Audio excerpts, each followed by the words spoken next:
개미하고 배짱이 중에 어떤 캐릭터가 좋은 캐릭터죠? 개미죠, 개미. 개미는 열심히 땀 흘려 일하죠. 근데 배짱이는 뭐예요?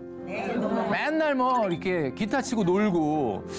그런데 사실 개미처럼 이렇게 열심히 일하는 사람이 최근에 잘 사는가를 보면은 그렇지가 않은 것 같아요. 젊은이들뿐만 아니라 여기 계신 분뿐만 아니라 지금은 시청하시는 많은 분들도 과연 투자가 나 인생을 바꿀 거냐? 안 바꿉니다. 진짜 재밌는 연구 결과가 나왔어요. 대한민국의 직장인들이 너무 우울감이 높다. 그래서 연구를 했대요. 왜 이렇게 우울감이 높을까? 이런 건 줄 알았어. 먹고 싶은 걸 못 먹고 갖고 싶은 걸 못 가져서 우울한가? 그랬더니 그게 아니에요. 이 상태로 가면 5년, 10년 후에도 하나도 안 달라지겠구나. 그래서 대부분 아끼고 모으고 불리고 이걸 하려고 그래요. 100% 실패입니다. 왜 그런지 아세요? 아끼고를 딱 생각을 하는 순간 잠깐만 있어봐. 아끼려고 그랬는데 아낄 게 없는 거야. 먼저 모으세요. 그냥 모을 돈이 없대. 일단 모으고 일단 저질러야 돼. 그러면 아껴지고 그 다음에 우리가 불릴 수 있는 기회가 있는 겁니다.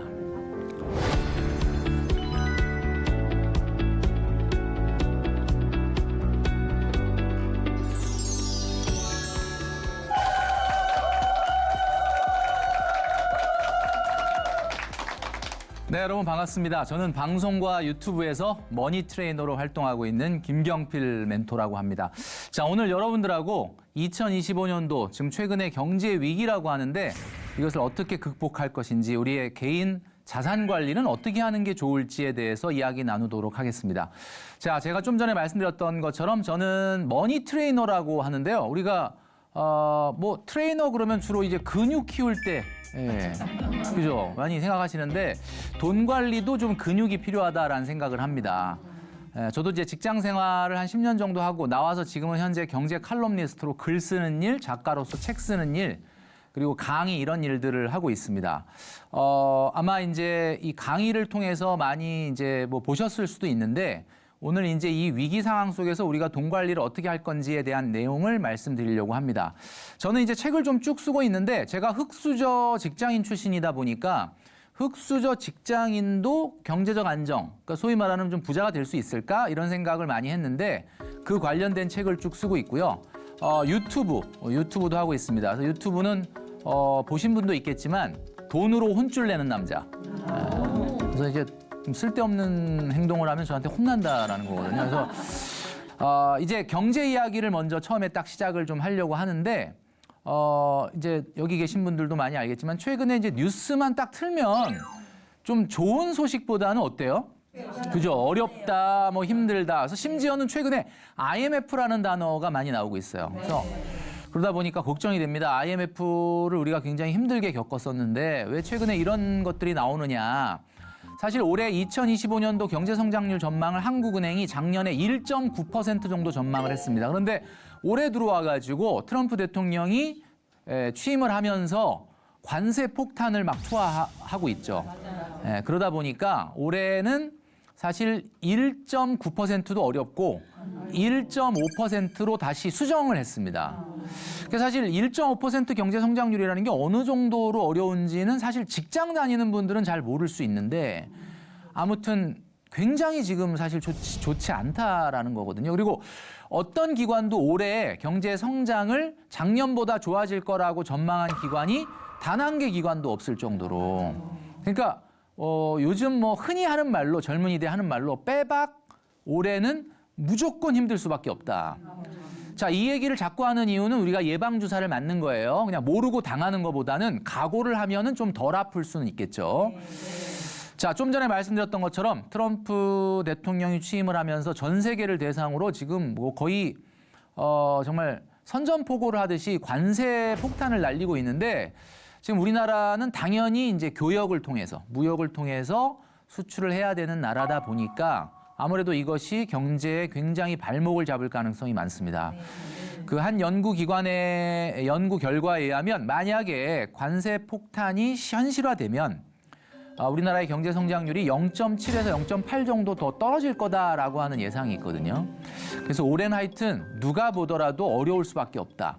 자, 이런 어려운 상황 속에서 이제 여기 계신 분들 그리고 시청하시는 많은 분들, 나는 돈 관리를 어떻게 할 거냐, 그 얘기를 좀 오늘 하려고 합니다. 자, 돈 관리에 있어서 가장 중요한 얘기를 이소부화로 한번 풀어보도록 하겠습니다. 이소부화 중에 우리가 많이 듣던 얘기가 개미와 배짱이. 다 들어보셨죠, 그죠? 어렸을 때 다 읽으셨을 텐데, 개미하고 배짱이 중에 어떤 캐릭터가 좋은 캐릭터죠? 개미죠, 개미. 개미는 열심히 땀 흘려 일하죠. 근데 배짱이는 뭐예요? 맨날 뭐 이렇게 기타 치고 놀고. 그런데 사실 개미처럼 이렇게 열심히 일하는 사람이 최근에 잘 사는가를 보면은 그렇지가 않은 것 같아요. 우리 옛날에 학교 다닐 때 보면 저희 때는 그 공부를 하는 학생들은 좀 앞에 앉고 좀 공부랑 담싸한 친구들이 뒤에서 이렇게 좀 다리 좀 떨고 뭐 기타 치고 노래 부르고 그랬는데 지금 어떻게 사나 봤더니 기타 치고 노래 부르고 했던 친구가 저작권 수입이 엄청난 거예요. 맞아요. 오히려 공부 열심히 했던 친구는 뭐 살기는 잘 사는데 그 친구만보다는 좀 못한 것 같기도 하고. 자, 개미하고 배짱이는 제가 이제 그 얘기를 꺼낸 이유가 개미는 왜 본인이 그 곤충인데 우리가 참 사람이 봤을 때는 그냥 곤충 미물이라고 생각하는데 오늘 먹을 양식이 있는데도 불구하고 열심히 일을 해서 이 저축을 합니다. 왜 그럴까 생각을 해봤더니 개미는 겨울이 온다는 걸 안다는 거죠. 배짱이는 왜 놀았을까? 배짱이는 메뚜기목 여치과에 속하는 한해살이 곤충입니다. 그러니까 가을 되면 알 낳고 죽어요. 그러니까 겨울이 없어, 개미처럼. 그러니까 어때요? 굳이 내가 오늘 먹고 살 것만 있으면 겨울을 준비할 필요가 있다 없다? 없는 거죠. 그러니까 개미도 배짱이도 자기 라이프 사이클을 정확하게 알고 대비를 했다. 이게 돈 관리에서 가장 중요한 게, 그래서 우리의 인생이 어떤 라이프 사이클이 펼쳐질 건가를 아는 것이 굉장히 중요하다는 거죠. 자, 그래서 제가 준비했습니다. 우리 인생은 3권의 문제집이라고 하는데 첫 번째 문제집이 성장기. 제가 지금 얼굴을 보니까 좀 다 앳되시긴 한데 성장기는 끝난 것 같아요. 지금도 성장하고 계신 분 없죠? 성장기 문제집은 다 풀었다. 이 문제집 풀 때 부모님이 좀 도와주셨는데, 두 번째 문제집, 지금 활동기 문제집을 풀고 있는, 두 번째 문제집 풀고 있는 거예요. 지금 한창 풀고 있는데 아마 절반 이상은 푸신 것 같고 아직까지 많이 남아 있는데, 요거 다 풀면 그 다음에 문제집이 뭐가 나오느냐? 노욱이라는 문제집이 나옵니다. 근데 이제 우리가 활동기라는 두 번째 문제집 풀다가 갑자기 근데 이 문제집도 문제집이지만 세 번째 문제집이 너무 걱정되는 거야. 근데 이게 나이로 한번 말씀드릴게요. 성장기는 30세까지. 그리고 활동기는 70세까지. 자, 여기서 이제 한번 놀라시는데, 그죠? 70세가 아닌 줄 알았는데 이 두 번째 문제집이 출제 범위가 좀 많이 늘어났습니다. 70까지. 그 다음에 노후기는 이제 100세까지가 되는 거죠. 여기서 중요한 것이 개미하고 배짱이도 자기 라이프 사이클을 정확하게 알고 있었다. 근데 이제 우리 여기 계신 분들은 좀 전에 아까 별로 안 놀라시더라고. 70 그래도 맞아, 70까지야 이렇게. 근데 지금 시청하시는 많은 분들 같은 경우 뭔 소리야 이거 이렇게 얘기하실 수 있거든요. 그게 일단 잘못됐다는 거예요. 개미하고 배짱이도 자기 인생을 정확하게 알고 대비를 했는데 우리가 뭐 50대 중반이면 되는 거 아니야? 60세까지만 정년까지만 일하면 되는 거 아니야? 자, 이게 첫 번째로 잘못된 준비다라는 거죠. 일단 돈을 많이 벌든 적게 벌든 70까지 사회활동이 이어져야만 됩니다. 이것이 굉장히 중요한 돈 관리에서 중요한 어떻게 보면 관건이다 이렇게 말씀드릴 수 있습니다. 제가 2021년도 1월 1일 날 전 국민을 대상으로 쓴 칼럼이에요. 2021년이면 벌써 이제 5년도 좀 더 된, 4년도 좀 더 된 일인데 2021년 1월 1일 날 제가 칼럼에 뭐라고 썼냐? 새해 투자, 손실 위험, 안 하는 손해가 더 크다. 이게 무슨 얘기냐면 주식의 지읒자도 몰라도 올해는 주식을 해라. 제가 그때는 그렇게 얘기를 했습니다. 근데 제가 요때는 이렇게 얘기를 했는데 지금 여러분들, 시청하시는 여러분들, 그리고 이제 여기 나와 계신 여러분들에게 꼭 말씀드리고 싶은 것은 올해는 주식을 하지 말자. 제가 이렇게 말씀드리고 싶어요. 자, 이렇게 얘기하니까 시청하시던 많은 분들이 뭔 소리냐? 내가 지금 열심히 미국 주식을 하고 있는데, 자, 제가 요때는 주식을 하라라고 했는데 2021년도가 어떤 해냐? 인류 역사상 주식이 제일 많이 오른 한 해예요. 뭐 저는 어떻게 알고 1월 1일부터 올해는 꼭 주식을 하세요라고 얘기했을까? 좀 얻어 걸린 거죠. 그러니까 예상을 했는데 운 좋게 맞춘 거지. 그러니까 내가 사실은 뭐 미래를 알 수는 없는데, 근데 지금은 제가 주식하지 말아라라고 말씀을 드리니까 첫 번째 메시지가 주식하지 말아라니까 많은 분들이 그러면 올해 미국 주식도 좀 많이 떨어질 모양이구나. 이렇게 이제 이야기를 하시는 분이 많은데 그런 뜻이 아닙니다. 미국 주식이 떨어질지 뭐 더 올라갈지는 전 솔직히 잘 모르겠어요. 그게 중요한 게 아니라 지금 우리가 겪고 있는 이 위기 상황 속에서 그동안에 미국 주식이 엄청나게 올랐거든요. 근데 2022년도나 23년도나 24년도에 주식을 사신 분들은 괜찮아요. 그분들은 지금보다 훨씬 쌀 때 샀으니까 지금 수익이 많이 났죠? 그러면 더 올라가면은 땡큐죠. 훨씬 좀 떨어지더라도 수익이 조금 줄긴 하겠지만 그렇게 큰 데미지가 없다. 근데 이제 중요한 건 제가 여러분들에게 또 시청하시는 많은 분들에게 지금 첫 번째로 말씀드리는 올해는 주식을 하지 말자라고 말한 이유가 뭐냐면 22년, 23년, 24년도에 멀쩡히 아무것도 안 하고 있다가 그때 좀 했으면 좋았을 텐데 안 하고 있다가 올해 이제 들어와가지고 주변에서 막 귀에다 대고 야 미국 주식을 사라. 너 아직도 미국 주식이 없냐. 이런 마음 때문에 마음속에 불안감이 올라와서 안 되겠다. 지금이라도 해야 되겠다. 라고 하는 거는 조심하라. 그런 뜻이에요. 아마 무슨 이유인지는 아마 여러분들 아실 거라고 봅니다. 자, 이게 제가 왜 이런 말씀을 드렸느냐. 욕심이 화를 부른다라는 옛말이 있는데 지난 10년간 우리나라 주식시장에 개미, 그러니까 여기서 말하는 개미는 아까 개미와 배짱이 그 개미는 아니고 우리 개인 투자자들이 가장 많이 뛰어들어간 시점 4곳을 표시한 겁니다. 어때요? 4곳 중에 3곳이 꼭대기야. 왜 그럴까요? 저렇게 꼭대기까지 갈 때까지 참고 있다가 야, 안 되겠다. 이건 나만 바보 되는 것 같다. 나만 소외되는 것 같다. 그리고 그때 들어가는 거예요. 그러니까 항상 불안과 공포로 시작되는 투자는 실패한다. 이 경제 위기가 지나가고 있는 정점이 2025년도에 굳이 22, 23, 24년도에 주식 투자를 시작하지 않았던 분이 갑자기 안 되겠어. 도저히 불안해. 지금이라도 해야 되겠어. 라고 한다면 그건 안 된다라는 이야기죠. 자, 그래서 정말 우리가 부자 되고 싶어요. 뭐 이런 얘기들 많이 하는데 부자의 생각 방식과 일반인의 생각 방식이 어떻게 다른지 한번 말씀드릴게요. 일반인들은 점심시간에 무슨 얘기해요? 밥 먹을 때. 금 얘기합니다. 요즘 금이 너 얼마인 줄 알아? 미쳤어. 막 이런 얘기, 금 얘기.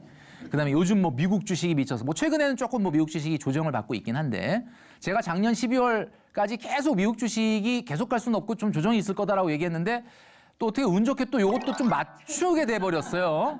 근데 어쨌든 뭐 그동안 오른 거에 비하면은 굉장히 뭐 좀 많이 떨어진 건 아닌데 중요한 거는 이렇게 일반인들은 성장의 관점에 관심이 있어요. 어떤 게 성장하느냐, 어떤 게 비싸냐, 소위 말하는 요즘 말로 어떤 게 핫하냐 이런 것들에 관심이 있다. 근데 부자는 금 얘기를 안 합니다. 왜 안 할까요? 아무도 금 얘기 안 할 때 벌써 샀어. 그러니까 사람들이 자꾸 금 얘기를 한다는 건 무슨 얘기냐? 이미 사실은 실기를 한 거란 뜻이에요. 그러니까 남들이 아무 얘기 안 할 때 샀어야 되는 거죠. 그러니까 항상 부자는 성장의 관점도 중요하지만 가격의 관점으로 본다. 어떤 것이 핫하다, 어떤 것이 대단하다, 어떤 것이 많이 올랐다, 어떤 것이 유망하다도 물론 중요한데 근데 너무 비싼 거 아니야? 라는 관점도 같이 봐줘야 된다. 만약에 야, 이 정도면 정말 충분히 싸진 것 같은데 라는 관점으로 시장을 봤다면 요때 샀을 수 있겠죠. 지금 보여드리고 있는 요때. 그러니까 뭐 부자가 항상 선택을 성공하는 건 아닌데 마인드가 항상 성장뿐만 아니라 성장과 가격의 관점을 동시에 봐야 된다. 자, 여러분 우리 젊은이들이 거의 신앙처럼 생각하는 게 미국 나스닥 지수입니다.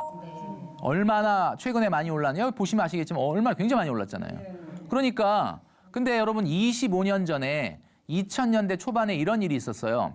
이 나스닥 지수가 4,696이었는데 2000년대 초에 1년 반 만에 어디까지 떨어지느냐면 1172까지 떨어졌으니까 75%가 떨어져요. 이 얘기해주면 젊은이들이 그 미국 나스닥에도 그런 일이 있었어요?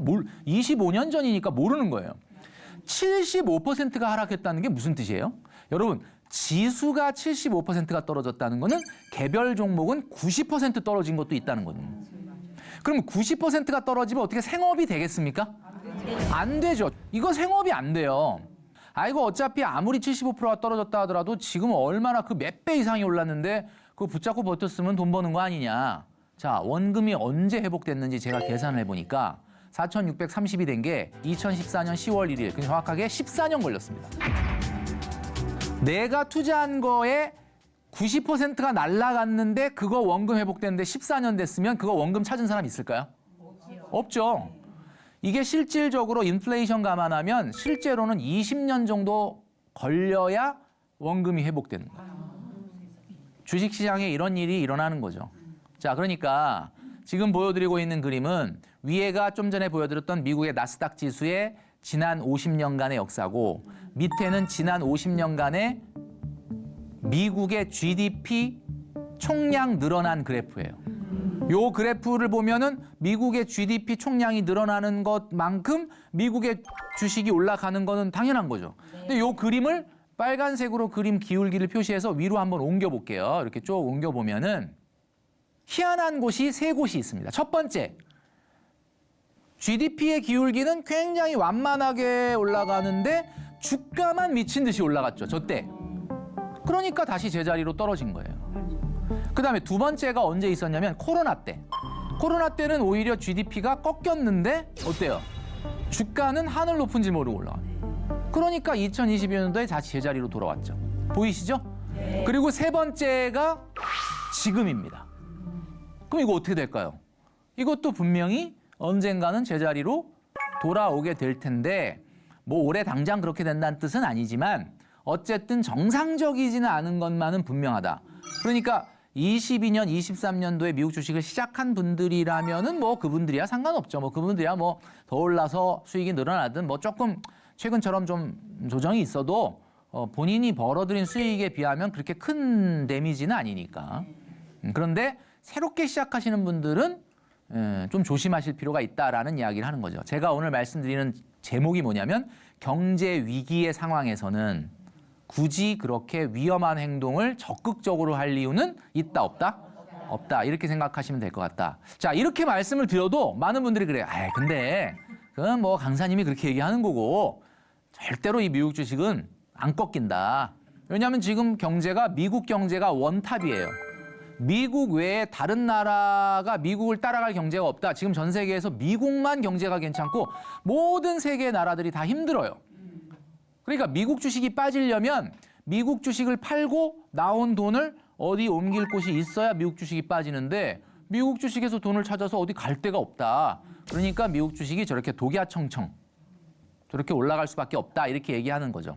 뭐 그 말도 사실 아주 틀린 말은 아닌 건 맞아요. 그런데 제가 지난 3년간 S&P 500 지수라고 하는 미국의 주요한 지수, 그 지수를 한번 분석을 해봤습니다. 여러분 한번 보시면 아시겠지만 지난 3년을 6개월 단위로 쪼개보니까 6개 구간이 나오죠.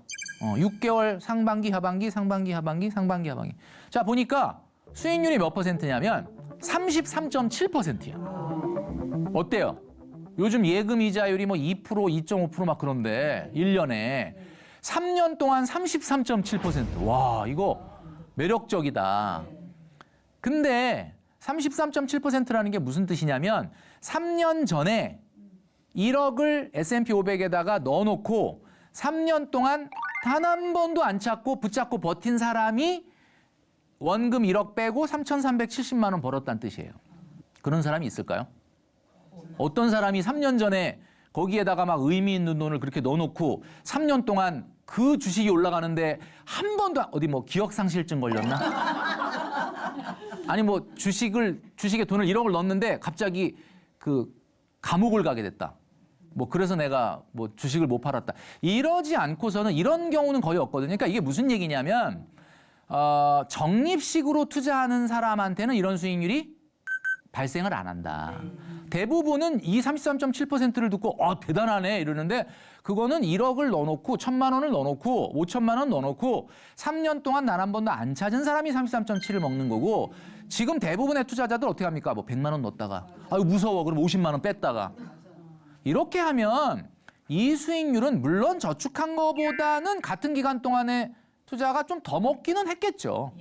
그렇지만 그게 인생을 바꿀 만큼 대단하냐? 지금 최근에 대한민국의 많은 기업들이 걱정이 뭐냐? 여러분들의 그 어떻게 보면 조카나 자녀분들이 직장 가갖고 피곤해 한다는 거예요. 왜 이렇게 피곤해 하냐 그랬더니 새벽 3시에 일어난다는 거예요. 왜 3시에 일어나나 봤더니 미국 주식 때문에. 그 어떤 사람은 미국 주식을 안 하는데도 새벽 3시에 일어나. 왜 그럴까요? 유럽 축구를 보느라고. 그러니까 유럽 축구 틀어놓고 미국 주식 보고 막 이러는 거죠. 그럼 얼마나 피곤해. 그리고 9시에 출근을 하는 거야. 출근하면 또 뭐가 시작돼? 코스피가 시작됩니다. 하루 종일 회사에서 성장 발전에 에너지를 쏟아야 될 젊은이들이 회사에서 주변 눈치 보면서 이거 들여다본다. 그래서 나는 그래도 한 5억 넣어놨나 보다. 나 같아도 5억 넣어놨으면 새벽 3시에 일어날 것 같아. 근데 대한민국 2030 평균 투자 금액이 1,000만 원, 1,500만 원. 1,000만 원, 1,500만 원 넣어놓고 지금 그러고 있는 거예요. 그리고 적립식 투자에서는 그나마 지난 3년간 저런 수익률은 절대 안 나와. 그러면 그 돈을 그냥 편하게 정기 적금을 넣고 내가 회사에서 성장 발전을 위해서 열심히 노력하는 정년이 훨씬 나은 거죠. 이게 인생을 바꾸지 못한다. 그러니까 제가 지금도 막 투자에 미련이 있는 젊은이들한테 이런 말씀을 드리고 싶어요. 자, 그러면 좋다. S&P 500이 그동안 그렇게 올랐는데 지금 앞으로도 계속해서 그런 수익률이 나오기도 어렵지만 만약에 지난 3년간 나왔던 수익률이 똑같이 반복된다고 한번 가정을 해보자. 정말 3년 전에 나왔던 저런 수익률이 또다시 나올까라고 약간 의심은 되는데 일단 행복 회로를 돌려서 저런 수익률이 똑같이 나온다고 생각을 하고 한 달에 153만 원을 정기 적금을 넣어서 5년 만에 1억 모으기 저축을 하던 걸 중단하고 153만 원을 S&P 500의 주식을 사자. 그렇게 해서 똑같이 한번 시뮬레이션을 해봤거든요. 지난 3년간 지금 보여드리는 대로 어떻게 돼 있냐면 이렇게 돼 있죠. 6개 구간 중에 처음에 2개 구간은 하락, 하락, 그 다음에 상상, 상상 이렇게 요게 제일 수익률이 높은 거예요. 6개 구간 중에 4번 상승하고 2번 떨어진다라고 봤을 때는 지난 3년이 그랬으니까 이게 똑같이 반복이 됐을 때 가장 수익률이 좋은 게 초반에 떨어지고 나중에 4번이 오르는 게 제일 수익률이 좋거든요. 똑같이 시뮬레이션 해봤어요. 153만 원을 매달 1일 날 사는 거야. 매달 1일 날 153만 원, 153만 원 S&P 500에 투자했는데 이게 3년 동안 상반기, 하반기, 상반기, 하반기, 상반기, 하반기를 처음엔 하락, 하락 가다가 마지막 4번을 상승으로 가면 과연 저축 153만 원 한 거보다 얼마나 수익이 더 많을까? 봤더니 506만 원이 많습니다. 굉장히 큰 돈이죠. 1년에 거의 160, 70만 원이 저축한 거보다 더 나온다. 근데 원금이 얼마냐면 5,508만 원이 들어간 거거든요. 5,508만 원이 들어갔으니까 저축보다 506만 원이 더 나오는 거예요. 근데 똑같이 6개 구간 중에 4번 상승, 2번 하락인데 반대로 이렇게 되면 어떻게 될까? 이것도 똑같이 상승 4번에 하락 2번이야. 내가 찾을 때 하락을 하면 놀랍게도 저축한 것보다 마이너스 362만 원이 적습니다. 자, 이게 무슨 얘기냐면 적립식 투자에서는 뭐예요? 초반에 하락하고 내가 돈을 찾을 때 올라야 수익이 생기는 거예요. 초반에 막 오르고 그 오른 가격에서 하락을 해버리면 내가 손실이 물론 이 362만 원이라는 게 원금이 손실됐다는 뜻이 아니라 저축을 했던 것보다 362가 적다는 거예요. 근데 여러분 한번 생각해 보시면 153만 원이면 진짜 저축 많이 하는 거 아닙니까? 그죠? 그런 사람이 많지 않아요. 그럼 엄청나게 많은 돈을 저축을 하는데 과연 S&P 500에다 투자할 거냐 그냥 정기 적금을 할 거냐가 최대로 차이 나봐야 500만 원이라는 거예요. 그것도 3년에. 그러면 굳이 새벽 3시에 일어나는 것보다 저는 그렇게 생각하거든요. 뭐 매일같이 새벽 3시에 일어나진 않겠지만 자다가 어느 날 이렇게 갑자기 잠 깰 때가 있잖아. 화장실 한번 갔다가 오면서 자야 되는데 잠깐만 이왕 깬 김에 미국 주식 보는 거야. 이게 본인이 얼마나 많은 에너지를 거기다 에너지를 쏟아붓는 것뿐만 아니라 그것 때문에 자기가 회사에서 성장 발전해지고 노력을 하고 자기 개발하는 시간을 잃는다면 저 506만 원이 3년에 506만 원이 그렇게 대단한 거냐? 저는 아니라고 봅니다. 그래서 젊은이들한테 주식하지 말아라. 이런 말씀을 드리는 거예요. 젊은이들뿐만 아니라 여기 계신 분뿐만 아니라 지금은 시청하시는 많은 분들도 과연 투자가 나 인생을 바꿀 거냐? 안 바꿉니다. 예, 그러니까 결국 제가 말씀드렸잖아요. 제일 많이 번 사람이 506만 원, 제일 적게 번 사람이 저축보다 362만 원이 적을 바 이 안에서 왔다 갔다 평균이라면 저 같으면 마음 편하게 저축을 하겠다. 그리고 여기서 우리가 배울 점이 하나 있습니다. 제가 이렇게 말했는데도 불구하고 강사님이 아무리 그렇게 얘기해도 나는 지난 3년간에 미국 주식을 못한 게 너무 억울해서 이제 난 지금 뭐 죽이 되든 밥이 되든 할 거예요. 라고 마음을 먹었다면 제일 중요한 게 뭐다? 원금입니다. 원금. 아까 506만 원이라는 돈의 수익이 저축한 것보다 더 나왔던 이유가 뭐예요? 내가 매달 153만 원을 넣었으니까 나오는 거예요. 그리고 제발 내가 딱 들어갔는데 주가가 딱 떨어져. 아, 내가 이럴 줄 알았지. 그러면 안 돼. 오히려 하락하는 게 도움이 돼요. 내가 지금 처음에 한꺼번에 돈을 다 넣는 게 아니기 때문에 153, 다음 달에 또 153 이렇게 하면 계속 내가 딱 새롭게 투자를 시작을 해서 153만 원 들어갔는데 막 주가가 올라. 그러면 좋아하면 안 돼요. 왜냐하면 앞으로 계속 비싸게 사는 거야. 그러니까 사실은 내가 들어갔을 때 조금 떨어져 주는 게 내가 3년 후에 S&P 500 지수가 지금보다 더 높게 가 있을 거라는 믿음만 있으면 오히려 그게 돈을 버는 일이기 때문에 하락하더라도 흔들리지 말고 꾸준히 투자를 저축을 해야 된다.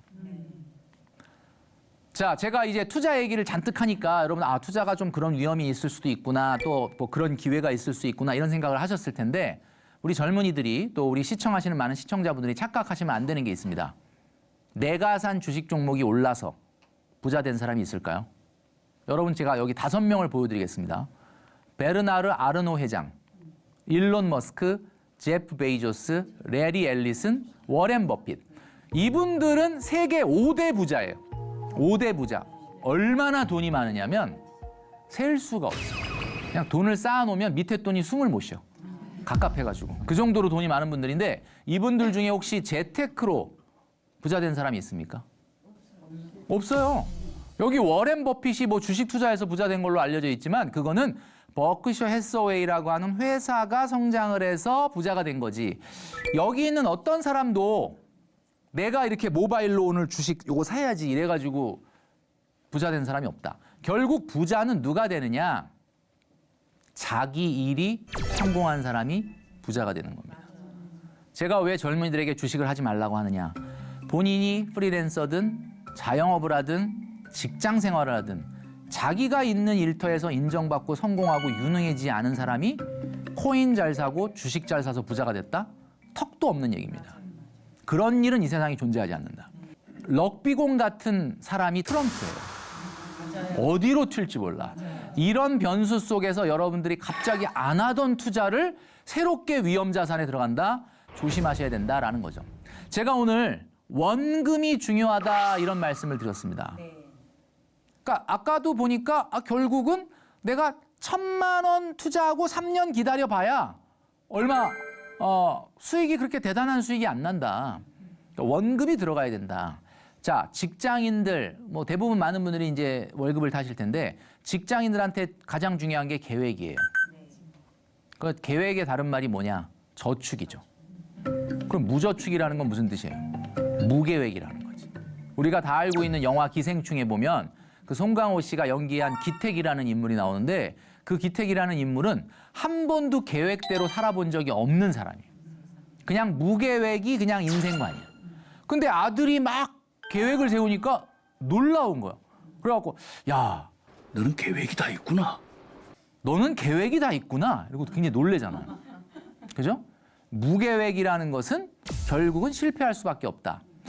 지금 대한민국의 사회초년생들이 평균 저축 금액이 한 달에 76만 원이라고 합니다. 76만 원 그러니까 뭐 좀 놀라시네요. 막 놀라셨어. 놀라신 이유가 뭐예요? 너무 많이 해서 놀란 거예요? 아니면 얼마 안 해서 놀란 거예요? 근데 최근에 사실 그 사회초년생들이면은 월급이 뭐 막 400, 500 받는 분도 있겠지만 대부분 200, 300 이하일 텐데 거기에 또 부모님이 먹여주고 재워주면 모르겠는데 또 지방에서 올라와서 또 뭐 월세 내고 있고 이러면 사실 정말 저축하기 어렵잖아. 그나마 70만 원이라도 하면 진짜 칭찬해줘야 되는 거 아니냐?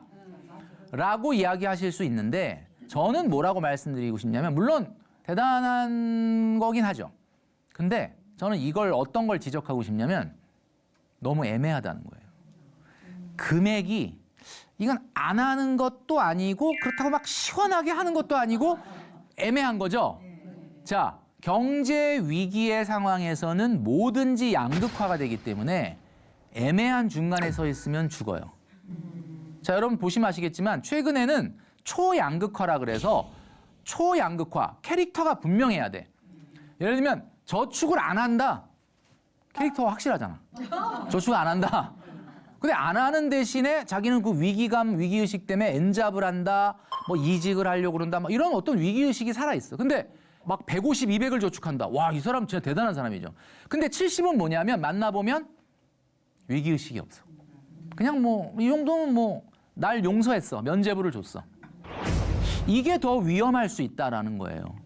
자, 그래서 저는 이제 우리 시청하시는 많은 분들, 여기 있는 분들에게 저는 이런 말씀을 드리고 싶습니다. 내가 경제활동을 하고 있다면 어떻게 70만 원도 물론 뭐 대단한 거긴 하죠. 그런데 70만 원 하던 돈 이거 빼실래요? 아니면 하던 거 계속 하시면서 묻고 더블로 가실래요? 그러니까 지금은 제가 얘기했죠. 급진적인 자본 형성의 원금을 높이는 게 되게 중요하다. 163. 이게 163이라는 게 어떤 숫자냐? 2천만 원 모으는 거야, 1년에. 네, 맞아. 사실 이걸 하면 안 먹어도 좀 배부를 수도 있어요. 이걸 하고 있다면 내가 엄청 쪼들릴 수는 있지만 얼마 전에 진짜 재밌는 연구 결과가 나왔어. 대한민국의 직장인들이 너무 우울감이 높다는 거예요. 그래서 연구를 했대요. 왜 이렇게 우울감이 높을까? 여러분들의 조카나 자녀분들일 수도 있어요. 왜 이렇게 직장인들이 왜 이렇게 우울감이 높은가 봤더니 저는 이런 건 줄 알았어. 먹고 싶은 걸 못 먹고 하고 싶은 걸 못 하고 갖고 싶은 걸 못 가져서 우울한가? 그랬더니 그게 아니에요. 우울한 이유는 딱 한 가지. 이 상태로 가면 5년, 10년 후에도 하나도 안 달라지겠구나. 이것 때문이다. 왜 안 달라질까요? 돈을 안 모으니까. 나는 나이를 먹어가는데 내가 지금 직장생활 거의 10년 했는데 통장을 봐도 아무런 변화가 없다. 그러면 그 인생이 안 우울한 게 이상하지. 돈이 모든 걸 해결해 주지는 않지만 중요한 거는 이 위기 상황에 여러분 저축을 하셔야 됩니다. 많은 분들이 그래요. 제가 막 이런 얘기하면 아, 선생님 잘 알겠는데 그 돈이 인생의 전부는 아니지 않습니까? 맞죠. 돈이 인생의 전부는 아니죠. 근데 돈이 인생의 전부가 아니라는 말은 맞아요. 근데 돈이 있는 사람이 하면 참 멋있을 것 같아, 그 말을. 맞아요. 돈이 있는데 아, 돈이 인생의 전부는 아니야. 그러면 그 사람 멋있는데 돈이 없어. 한 번도 저축해 본 적이 없는 사람이 아유, 돈이 인생의 전부는 아니다. 그러면 왠지 좀 저는 그게 설득력이 좀 떨어지지 않습니까? 여러분 잘 보시면 이 위기 상황에 무엇을 해야 되느냐. 제가 지금 여러분들에게 말씀드리고 있는 겁니다. 우리가 돈 관리 그러면 많은 분들이 이런 얘기해요. 아, 돈 관리 막 소득공제를 어떻게 받고 그다음에 과소비를 어떻게 좀 방지하고 그다음에 통장을 어떻게 나눠가지고 쓰고 예산을 어떻게 만들고 이런 거 좀 가르쳐 주세요. 그래요. 다 중요한데 제가 말씀드리는 소득공제 챙기고 과소비 막고 예산 잘 세우고 통장 잘 쪼개고 이런 거 한 번에 해결할 수 있는 방법이 하나 있어요. 그게 뭐냐? 163만 원 저축하면 돼요. 그거 저축하잖아요. 163만 원 정도 저축하잖아요. 여기서 이제 공무원분들은 40만 원 빼줍니다. 공무원분들은 123만 원만 하면 돼. 왜냐하면 공무원 연금, 기여금이라는 거를 거의 그 일반인들보다 거의 2배 이상 국민연금이나 이거 이상 내니까. 그러니까 일반인이라면 30대 이하라면 물론 뭐 소득에 따라 물리적으로 안 되는 분도 있겠지만 제가 가이드라인을 드리자면 1년에 2천만 원, 최 안 되면 1,500만 원이라도 모아라. 공무원이라 하더라도 123만 원 정도 모아라. 딱 이 한 가지만 열심히 하시면 지금 제가 보여드리는 책이 원띵이에요. 한 가지라는 제목의 책이죠. 저 내용이 뭘까? 저 책은 지난 2000년대 들어와서 전 세계에서 가장 많이 팔린 책입니다. 우리나라에도 당연히 번역이 돼서 베스트셀러가 됐죠. 이 원띵이라는 책 궁금하죠? 이 한 가지라는 게 뭘까? 결국 이 책의 내용이 뭐냐? 핵심 가치 한 가지를 잘하면, 집중하면 나머지는 저절로 해결된다. 제가 얘기했잖아요. 1년에 2천만 원, 1,500만 원을 모으고 있는 청년이 있는데 그 사람이 무슨 소득공제를 걱정하고 예산을 걱정하고 과소비할까 그런 걱정할 필요 없어요. 저축을 하고 있다면 나머지는 저절로 해결됩니다. 자, 원띵이 바로 그런 의미다. 자, 그러니까 제가 말씀드리죠. 볼링공 하나로 핀 10개를 다 쓰러뜨리는 걸 스트라이크라고 하는데 어떻게 하면은 공 하나로 10개 핀을 다 쓰러뜨려요? 뭐에 집중해야 돼? 1번 핀에 집중해야 돼. 1번 핀만 맞추면 되는 거야. 막 딱 이렇게 치려고 할 때 저 10개를 어떻게 다 쓰러뜨려? 이 생각할 필요 없어요. 그냥 오로지 한 가지만 집중하시면 자, 1번 핀 맞췄는데 3개 쓰러지더라. 그런 거 있어요? 없어요. 그런 건 없지. 1번 핀만 맞추면 스트라이크가 안 날지언정 1개, 2개 쓰러지는 일은 없다. 자, 중요한 거는 모든 것은 어디부터 시작되느냐? 기초, 기본부터 시작됩니다. 어려울 때마다 나오는 얘기가 항상 위기 때가 기회다. 위기 때 우리는 항상 뭘 생각해요? 기초, 기본을 생각하죠. 기초, 기본이 뭐야? 돈을 모으고 있는가? 이거죠. 그러니까 결국 아까 말씀드렸던 것처럼 지금 대한민국의 많은 직장인들이 경제활동을 하면서 우울감이나 좌절감을 느끼는 이유가 뭐라고요? 이 상태로 가면 5년 후에도 하나도 안 달라지겠구나. 이것 때문에. 그렇다면 돈을 모은다면 남들이 보기에 1,000만 원, 2,000만 원 작은 돈처럼 보일지 모르지만 내가 통장이 성장하는 걸 보면서 물론 뭐 그게 모든 걸 해결하는 건 아니지만 그 우울감과 좌절감은 사라질 것이다. 제가 지금 말씀드리는 1,500만 원이나 2,000만 원을 모으기 위해서 하면 안 되는 거 10가지를 말씀드리도록 하겠습니다.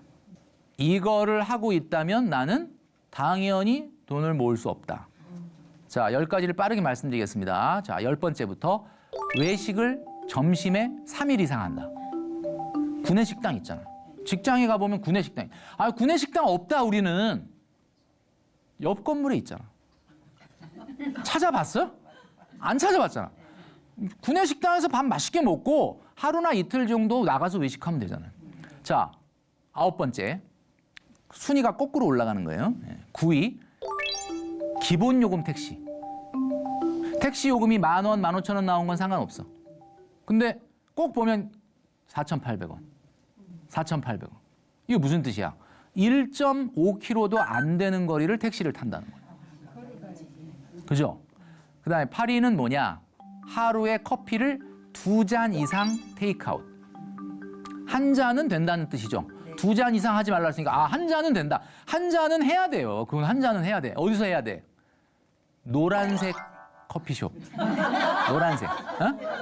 초록색, 보라색. 그건 초록색, 보라색은 언제 가야 돼? 노트북 들고 가서 친구랑 수다를 떨든 일을 하든 공부를 하든 이럴 때는 당연히 스페이스를 사용하니까 초록색의 커피를 마셔도 되죠. 근데 테이크아웃 하는 거는 노란색으로 아예 색깔이 지정돼 있어요. 뭔지 알죠? 네, 노란색 3가지 거기서 하시면 된다. 먼저 맛있어. 맛있어요. 노란색. 노란색 커피 좀 연락 부탁드립니다. 자, 7위. 월 소득의 3% 이상 이벤트 비용으로 쓰지 않아야 된다. 이벤트가 참 많아. 우리가 보면 생일 챙기는 거. 근데 다 좋은데 예산을 갖고 해라 이런 뜻이에요. 자, 계절마다 신상 옷 사는 거. 자, 봄이 왔습니다. 이제 곧 여름이 왔습니다. 옷 사야 돼. 그런데 계절마다 사는 거는 안 된다. 어떻게 계절마다 사? 그러니까 옷장문 열면 옷 많잖아. 옷장문 딱 열면서 하는 얘기가 뭐야? 입을 옷이 없죠. 입을 옷이 없어. 입을 옷이 없는 게 아니라 코디 능력이 없는 거야. 옷을 꺼내서 정리를 해보시면 4년, 5년 전에 입던 거 안 입던 거가 지금 유행하고 딱 맞을 수가 있어요. 그죠? 자, 5위. 월 소득의 10% 이상 문화레저비를 쓰면 안 됩니다. 10% 이상 쓰면 안 된다. 10% 이상 쓸 일이 있나? 근데 요즘 젊은이들은 또 10% 이상 써요. PT, 요가, 필라테스 뭐 이런 거 하면. 자, 주의하셔야 된다. 4위, 식생활비. 이거는 가구 원수나 소득에 따라 좀 다르긴 한데 30%를 넘게 식생활비로 쓰면 안 되겠죠. 3위, 주거 비용이 15% 이상 들어가면 안 돼. 내 집 마련을 했기 때문에 난 내 집에 산다. 그러면 상관없는데 내가 전세자금 대출 이자를 내거나 월세를 낸다. 근데 내 소득의 15% 이상을 월세를 낸다? 이건 안 돼요. 그럼 어떻게 해야 돼? 이사를 가야죠. 뭐 회사에서 좀 멀더라도 어떻게? 할 수 없지. 이 세상에 돈이라는 것은 불편한 만큼 모이고 편한 만큼 쓰는 겁니다. 나보다 돈을 많이 모은 친구는 나보다 불편함을 많이 감수한 친구죠. 존경해야 되는 거예요. 자, 2위. 연소득의 5% 이내로 여행을 가자. 이렇게 얘기하면 많은 분들이 5%? 그럼 얼마야? 월급의 한 60%. 내가 월급이 300이다 그러면 180. 180으로 어떻게 여행을 가지? 이렇게 얘기하시는데 180만 원이 여행 경비 1년 동안 써야 될 여행 예산이다라고 하면 많은 분들이 그런 얘기해요. 그럼 난 유럽 여행 언제 가냐? 그렇게 얘기하는데 나도 아직 안 갔어요. 저 유럽 아직 안 갔다 왔거든요. 여러분, 유럽이라고 하는 데가 그렇게 무슨 쉽게 갔다 올 데가 아니야. 로마인 이야기 3번은 읽고 가야 돼. 준비를 하고 가셔야 돼요. 자, 마지막 1위. 마지막 1위는 6개월 이상 되는 자기 소득의 6개월 이상 되는 차를 탄다. 나머지 9개 다 해도 다 안 해도 저거 하나면은 돈을 못 모으는 거예요. 자, 여러분. 지금 제가 이렇게 소비까지 말씀드리면서 왜 자본을 모으는 게 올해는 중요한지에 대해서 말씀드렸어요. 이 말 딱 들으면 우리 시청하시는 많은 분들도 야, 그래. 올해는 돈 좀 모아보자. 그리고 이 방송 딱 끝나자마자 바로 뭐를 꺼내? 가계부를 꺼내. 그래서 대부분 아끼고 모으고 불리고 이걸 하려고 그래요. 100% 실패입니다. 왜 그런지 아세요? 아끼고를 딱 생각을 하는 순간 잠깐만 있어봐. 아끼려고 그랬는데 아낄 게 없는 거야. 그러니까 나를 용서하게 돼. 나 이거 내 잘못이 아니다. 내가 아끼려고 했는데 아껴지는 게 없어. 나 이제 됐지. 나 이제 아낄 거 없으니까 못하는 거다. 그러면 평생 못하는 거야. 어떻게 해야 되느냐? 먼저 모으세요. 그냥. 모을 돈이 없대. 모을 돈. 그러니까 일단 모으고 일단 저질러야 돼. 그러면 아껴지고 그 다음에 우리가 불릴 수 있는 기회가 있는 겁니다. 자, 그래서 이 세상에는 딱 2 종류의 사람만 있대요. 여러분도 돈 모으고 싶죠? 네. 딱 2 종류의 사람이 있대요. 저축하고 남는 돈 쓰자 하는 사람하고 또 하나 일단 쓰고 혹시 남으면 양심상 저축하자. 이 2 사람밖에 없어 이 세상에. 누가 돈을 모을지를 여러분들이 잘 생각을 하셔라 라고 말씀드리고 싶고요. 자, 오늘 경제 위기에서 가장 중요한 건 기초 기본의 능력을 회복하자였는데 기초 기본의 능력을 회복하는 데서 가장 중요한 것은 투자보다는 저축이고 설사 저축을 하더라도 수익률보다는 원금이 중요하다라는 말씀을 드렸습니다. 자, 그래서 오늘 말씀드렸던 내용을 바탕으로 여러분도 올해 이 경제 위기를 극복하면서 내가 아무리 작은 돈이라도 나의 목돈을 모을 수 있는 그런 한 해가 되시는 여러분 되시기를 바라겠습니다. 자, 오늘 제가 말씀드릴 내용은 여기까지고요.